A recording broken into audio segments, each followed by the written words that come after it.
স্থানীয় সরকার পল্লী উন্নয়ন ও সমবায় প্রতিমন্ত্রী মীর শাহে আলম জানিয়েছেন, সিরাজগঞ্জ থেকে বগুড়া পর্যন্ত 12,500 কোটি টাকা ব্যয় ডুয়েল গ্যাজ রেলপথ নির্মাণ প্রকল্প আগামী সপ্তাহে জাতীয় অর্থনৈতিক পরিষদের নির্বাহী কমিটির সভায় অনুমোদনের জন্য উত্থাপন করা হবে।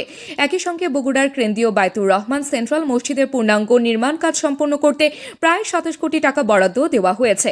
খুব শিগগিরই এই প্রকল্পের দরপত্র আহ্বান করা হবে।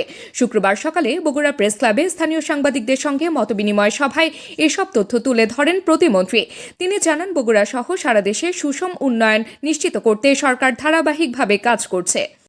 সিরাজগঞ্জ থেকে বগুড়া পর্যন্ত যে রেল লাইনটি, এই প্রকল্প একদম শেষ পর্যায়ে। আগামী সপ্তাহে একনেকেই এই প্রকল্পটি অনুমোদনের জন্য উপস্থাপিত হবে।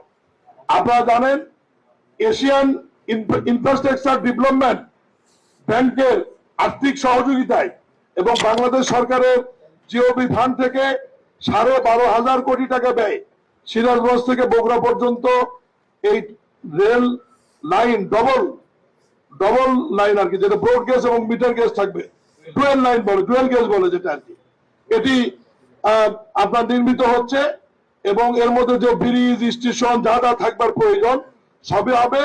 এবং এটার জন্য যে জমির প্রয়োজন, ইতিমধ্যে সিরাজগঞ্জ এবং বগুড়াতে যে 2200 কোটি টাকা অধিগ্রহণের প্রয়োজন সেটি সরকার হস্তান্তর করেছে।